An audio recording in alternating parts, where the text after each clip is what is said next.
Hey guys, it's Vicky, and today I'm here to talk about some releases coming out in early 2022 that are on my radar, that I'm intrigued by, or are from authors that I have read in the past and have enjoyed. So I have, I believe, 9 books that are coming out between basically January 1st and the end of March that I wanted to share with you guys and I'm interested in. So let's get into it.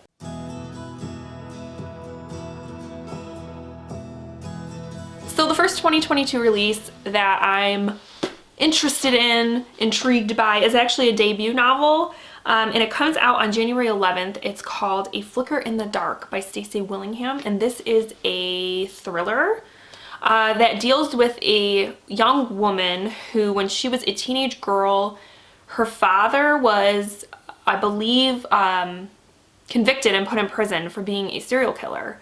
And obviously, like, that messed her up psychologically. And now as an adult, she is a therapist and is still kind of processing that whole thing. And then girls start getting murdered again. And it starts to make her wonder what really happened back in the day, all that good stuff. So it sounds interesting to me. I feel like I haven't read a lot of thrillers in the past year, just because a lot of them just haven't really piqued my interest, but this one does. So yeah, I'm looking forward to reading it. The next book that comes out also on January 11th is one that I immediately added to my TBR because of who the author is. And that is To Paradise by Hanya Yanagihara. Hanya Yanagihara wrote A Little Life, which for me was a 5-star read. It's a very hard-hitting book, but I loved the writing in that one, and I loved the characters, and so when I knew there was a new book coming out, I had to add it to my list. And this one is also a bit of a longer book. A Little Life, I want to say, was like 700 or 800 pages. This one is also in that range, so it's a chunker. And this one deals with 3 different time periods in America. There's a time period in the 1800s, I believe, in New York City. There's another one in, I think they're all in New York City, actually. So there's like 1893, 1993, and then 2093. So that's kind of interesting that there's going to be a whole section that is taking place in the future.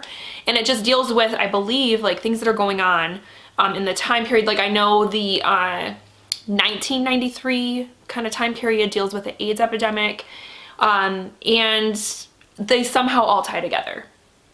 So I know, because who the author is, it's going to be probably hard-hitting, it's going to deal with heavy topics, but it's going to be beautifully written. It's going to have characters that I will remember forever, so I'm really looking forward to picking it up. The next book I want to talk about comes out on January 25th. And that is Violetta by Isabel Allende, or is it Allende? Allende? I'm not sure. But anyways, this one deals with a woman named Violetta who is 100 years old and is born in 1920 and lives to 2020. And it basically kind of takes you through her life and all of the various things that she lived through, starting with basically like when she was born. The world was dealing with the Spanish flu, and then she lives through the Great Depression and, you know, the various wars that have gone on and all those sorts of things. And then it also sort of has a coming of age element, which you guys know is like a buzzword for me. And so this one, yeah, it just sounds really interesting, because I think that 100-year period, there was a lot that went on between 1920 and 2020. And so I think it'll be a really interesting read. I've never read Isabel Allende before, so I'm interested in checking her out. So yeah, looking forward to it. And then my last January release I'm so excited for. It comes out January 26th, and that is the next installment of Saga by Brian K. Vaughan and Fiona Staples. Unlike most people that have read Saga, I still haven't read volume 9. I'm hoping to read it before the end of 2021. And I have loved this series so far. I've loved it. But I know so many people read volume 9. It's been like years, right? And have been waiting for this next installment, and it's finally coming. So I'm kind of excited that I don't have to wait too long between volume 9 and the next installment to see like what happens. Oop, I'm getting some weird lighting right now. Sorry. It comes out January 26th. It's a continuation of the story that we've been following throughout all the previous volumes, and it's one of those stories that even though it's sci-fi and it's kind of not one that I would typically read, it's just super cool. Between the storyline, the characters, the arts, the artwork, everything, it's just great. So I'm super excited to get my hands on that one. All right, the next book I want to talk about comes out in February. It comes out on February 8th, and it is a YA novel, which I don't read a ton of, but the premise just kind of grabs me, and it's called Cold by Mariko Tamaki. And I read This One Summer by Mariko Tamaki, was it this past year?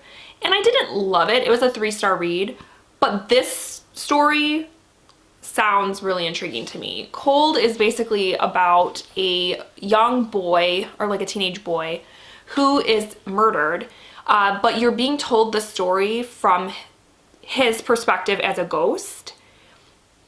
And he's kind of telling you like what happened to him, I'm imagining. But then there's this other character, a girl named Georgia, who is also very interested in what happened to, I can't remember what his name is. I think his name's Todd. She's very interested in what happened to him for various reasons, even though they weren't like friends or anything. And so you kind of have her storyline and his storyline. They sort of come together. And it deals with, you know, a horrible crime because he was murdered, and a ghost and all that stuff. It just seems like something I would like. So I'm looking forward to checking it out. The next book on my list comes out February 15th. And so far, yeah, it's the only one on my list that is nonfiction. But I'm sure other ones will pop up along the way. But this is the one that has stuck out to me from when I was researching. And it's by Garrett M. Graff, who wrote The Oral History of 9/11, The Only Plane in the Sky, which was a fantastic book. And that's why I want to check this one out. This one is called Watergate, A New History, and it is an oral history of the Watergate scandal that happened in the 70s in America. And honestly, I don't really fully understand Watergate, even though I've read the history books and all of that, and from like a journalism perspective, we kind of studied it a little bit when I was in journalism school, but like I've never gotten like into the nitty-gritty of it all. All I know is that, you know, obviously this scandal resulted in Richard Nixon's resignation, and it was like a big thing, right? So yeah, I want to find out more about it, and I feel like an oral history is just going to be a great way to learn about it, because I'm sure he's interviewed obviously a lot of politicians and people in the time, but also a lot of journalists, because I mean, if it wasn't for the journalists at the Washington Post, you know, Watergate might not have happened, or well, we might not have known about it. So yeah, I'm interested in checking it out. I'm really loving oral histories, and it's becoming one of those nonfiction forms that I just really enjoy. So yeah, I'm looking forward to checking it out. Okay, the next one is another YA novel. I know, what am I doing with YA novels? But this one, again, was similar to me putting Hanya Yanagihara on my list because I loved a book by her. This one was because it's by Claire Legrand, who wrote Sawkill Girls, and I really enjoyed that book. And her new book comes out February 22nd, and it's called Extasia, or is it Extasia? Extasia or Extasia, I'm not sure. And it's a YA horror novel about a girl who joins a coven to somehow protect her family or protect her village or something. I'm not entirely sure on the details, like reading the synopsis.